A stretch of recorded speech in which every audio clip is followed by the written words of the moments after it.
Hawkman issue 14, Robert Venditti writing with Patrick O'Leaf on the art. Yeah, you get a bit more archaeology here with Carter, but he's having bad dreams.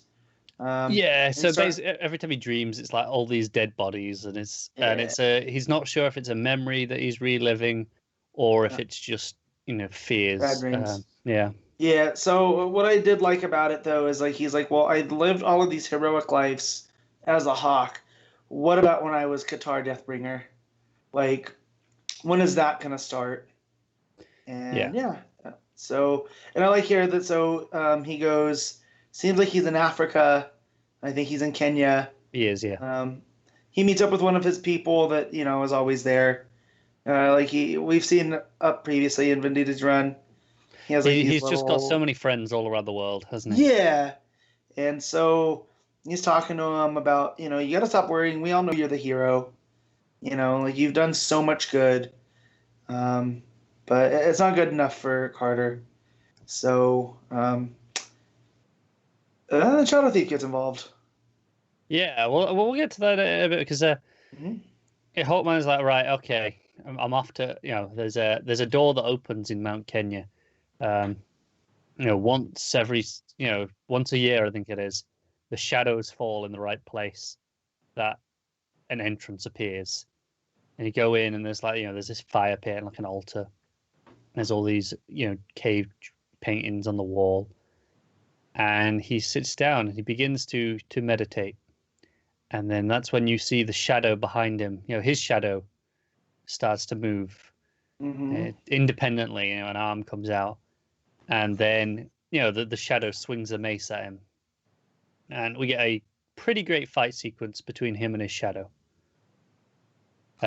He sets his mace on fire at one point from the pit and uses that to try and fight the shadow, which is pretty smart. Light, Yeah, because light chases out shadows, and which I'm thinking, I was like, oh man, Shadow Thief's really, because he used to be able just to assume the role of a shadow to be sneaky. He could never outright like control them, like the villain in Princess and the Frog.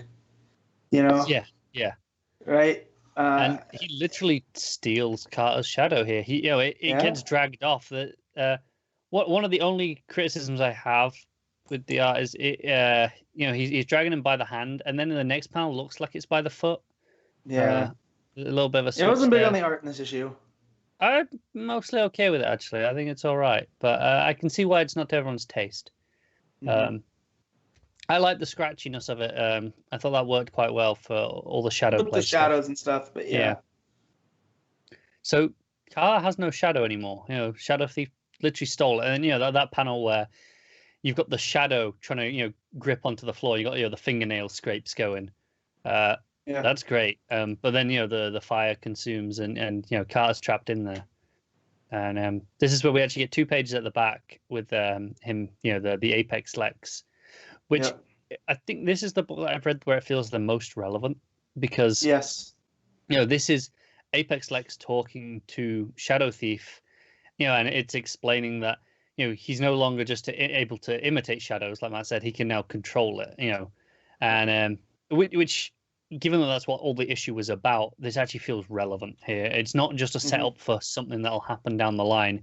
This is directly what happened in this issue.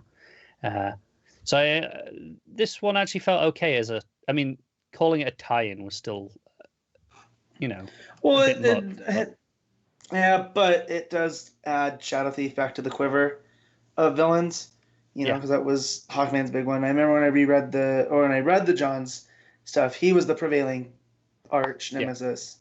So, kind of like if Carter's Indiana Jones, Shadow Thief is Belloc. Whereas he knows the better friends, he knows who to pay off in order to stuff. So the fact here that he's actually a thief of shadows now. Yeah, the extension of his power is actually an interesting one, I think, rather than just, imitating shadows is clever anyway, don't get me wrong, useful.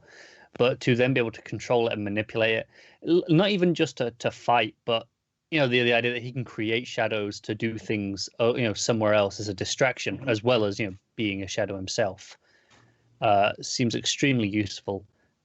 And actually really interested to see what he does with Hawkman's shadow. Why steal it? What? Right. How will that affect him not having it? Because you assume it will, but no, that's real interesting to me. I'm looking forward to this arc now. Yeah. It's interesting to see this book transition because obviously the first 12 issues were just so focused, the one big story. Yep. It was the time and space. Yeah, and then element. Now we're getting more to traditional. What's going on Earth with Carter? This is more traditional Hawkman for sure, than just the kind of re-establishing which version of Hawkman we are again. Mm-hmm. Still the best version of that though, so I'm okay with it taking that first year doing that. And I really like the last issue, which was the journal war issue, and this here. So now we're on to the next actual arc. I don't think this is going to be a big 12-issue arc like the first one. This will probably be a standard 6. Yeah. But I'm into it. I'm still into it. Maybe the art's not as strong as it was under Hitch. I'll give you that. Yeah, I mean it's still fine though. I mean. Yeah. It's there's nothing really wrong with it. It's just not as it's not as polished. Yeah. Yeah. If rating probably an 8. Yeah. Just straight 8. Yeah, I'll give it a 7.5.